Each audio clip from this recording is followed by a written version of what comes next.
நிவின் வந்து ரொம்ப டென்ஷனாக பார்த்துட்டே இருக்காரு. இங்கே வந்து பார்த்தீங்கன்னா, ராகினியும் அவங்க வீட்ல எல்லாருமே வந்து மாப்பிள்ளைக்கு கால் பண்ணுறாங்க. "என்னப்பா இன்னும் கூட மாப்பிள்ளை வீட்டுக்காரங்க வரல?" அப்படின்னு சொல்லிட்டு எல்லாருமே கேட்க ஆரம்பிக்கிறாங்க.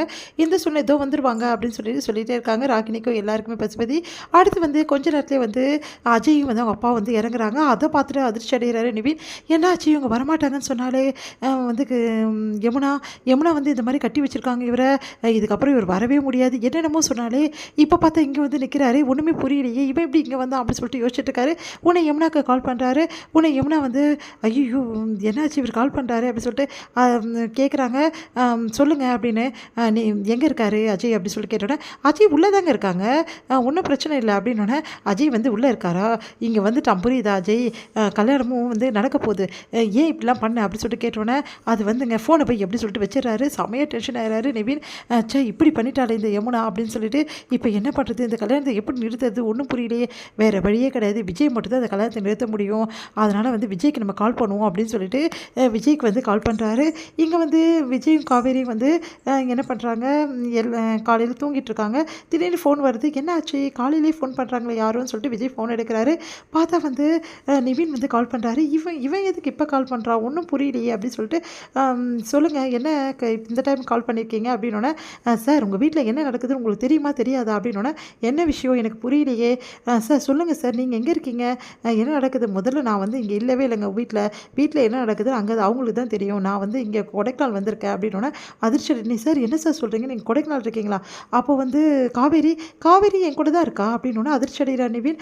அப்போது இவங்க போனாங்கன்னு சொல்லிட்டு வேணும்னே தான் இந்த வேலை பண்ணியிருக்காங்க, இவங்க இருக்கக்கூடாதுன்னு வேலை பண்ணிக்க சார், நீங்கள் இல்லாத போது வேணும்னு பிளான் பண்ணி நடக்குது சார் இங்கன்னோடனே அதிர்ச்சி அடைகிறாரு. என்ன சொல்கிறீங்க நீங்கள் அப்படின்னு கேட்குறாங்க. ஆமாம் சார், இங்கே கல்யாணம் ஏற்பாடு பண்ணுறாங்க. நிவி நீங்கள் சொல்கிறது புரியவே புரியல, யாருக்கு கல்யாணம் என்ன ஒன்றுமே புரியலையே அப்படின்னோடனே, சார் இங்கே ராகினிக்கும் வந்து அஜய்க்கும் வந்து கல்யாணம் சார், எங்கள் கோயிலில் நடக்க போகுது, அவங்க அப்பாவும் அஜய் வந்திருக்காங்க, அதே மாதிரி இங்கே வந்து பசுபதி அவங்க வீட்டில் எல்லாருமே வந்திருக்காங்க சார் அப்படின்னோடனே அதிர்ச்சி அடைகிறாரு. நீங்கள் என்ன சொல்கிறீங்க உங்கள் மாமா பொண்ணு ராகினி, ஆமாம் சார் இப்போ அதான் சொல்லிகிட்ருக்கேன், நீங்கள் நல்லா பார்த்தீங்களா சார், என்ன சார் நீங்கள் நைட்லேருந்து வந்து நான் இங்கே தான் சார் இருக்கேன், அவங்க வீட்டு பக்கத்துலேயே தான் இருக்கேன், இந்த விஷயத்தை நானும் சொல்லணும் குமரன் நான் கிட்டே கால் பண்ணேன், ஆனால் அது வேறு மாதிரி ஆயிடுச்சு, நீங்களும் உங்களுக்கும் நான் தெரியப்படுத்தலாம்னு நினைக்கிறேன், யாருமே உங்களுக்கு தெரியப்படுத்தலை சார், நீங்கள் இல்லாத போது வேணும்னே இந்த வேலை பண்ணுறாங்க, சரி நீங்கள் எங்கே இருக்கீங்க சார், இந்த மாதிரி பொன்னியம்மன் கோயிலில் இருக்கேன் சார் அப்படின்னோடனே, சரி நீங்கள் வைங்க நாங்கள் உடனே கிளம்பி வரோம் அப்படின்றாங்க. சார் நீங்கள் கிளம்பி வரதுக்கு கண்டிப்பாக கல்யாணம் நடந்துடும் சார், நாங்கள் சீக்கிரமாக வரோம் அப்படின்னு சொல்லிட்டு உடனே காவேரி கிளம்ப சொல்ல, காவேரி உடனே கிளம்பணும் அப்படின்னோடனே, என்ன நீங்கள் அப்படி சொல்கிறீங்க, எங்கே திடீர்னு கிளம்பணும், போகும்போது பேசிக்கலாம், வா காவேரி முதல்ல கிளம்பு ஃபாஸ்ட்டாக அப்படின்னோடனே, ஏங்க என்ன ஆச்சுங்க, யாருக்கு என்ன பிரச்சனை, அதெல்லாம் போகிற வேலை பேசிக்கலாம், முதல்ல கிளம்பு போறியா பெரிய அப்படி சொன்னோன்னே, சரி ஓகேங்க அப்படி சொல்லிட்டு கிளம்புறாங்க. 2 பேருமே வந்து காரில் ஃபாஸ்ட்டாக வந்துட்டுருக்காங்க. இங்கே வந்து கல்யாணத்துக்கு எல்லா ஏற்பாடும் பண்ணி கடைசியாக வந்து தாலி கட்டுற டைமும் வந்துடுது. அந்த டைமில் கரெக்டாக அஜய் வந்து ராகினி கழுத்தில் தாலி கட்டுறாரு. இது எல்லாத்தையும் நிவின் பார்த்து செமையாக டென்ஷன் ஆகிறாரு. இப்படி நடந்து போச்சு, நம்ம வந்து இந்த யமுனாவை நம்புறது தப்பாக போச்சு, முன்னாடியே வந்து விஜய்கிட்ட சொல்லியிருந்தா இவ்வளோ பிரச்சனை ஆயிருக்காது அப்படின்னு சொல்லிட்டு என்ன பண்ணுறதுன்னு தெரியாமல் தவிக்கிறாரு. இங்கே கல்யாணம் நடந்து முடிஞ்சுடுது.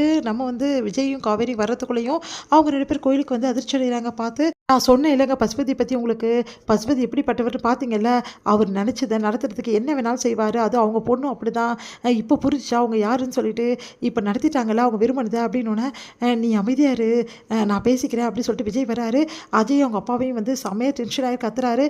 எவ்வளோ தைரியம் தான் இந்த மாதிரி வேலை வீட்டுக்கு தெரியாமல் பண்ணியிருப்பீங்க, உங்களுக்கு வெக்கமா இல்லையா திருட்டு கல்யாணம் பண்ணுறதுக்கு அப்படின்னு கேட்டோன்னே, நாங்கள் வந்து சம்மதிச்சு தான் 2 வீட்டுக்காரங்களும் பண்ணுறோம், இது ஒன்றும் திருட்டு கல்யாணம் கிடையாது, உனக்கு தெரியாமல் பண்ணியிருக்கோம் அவ்வளோதான் அப்படின்ற மாதிரி அன்பரசு சொல்கிறாரு.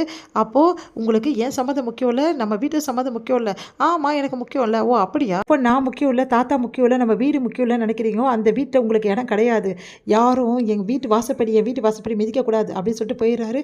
அதை பார்த்து அன்பரசும் வந்து அஜய் என்னப்பா இது அப்படின்னு சொல்லிட்டு அஜய் அப்படி பார்த்துட்டு இருக்காரு அன்பரசுவை.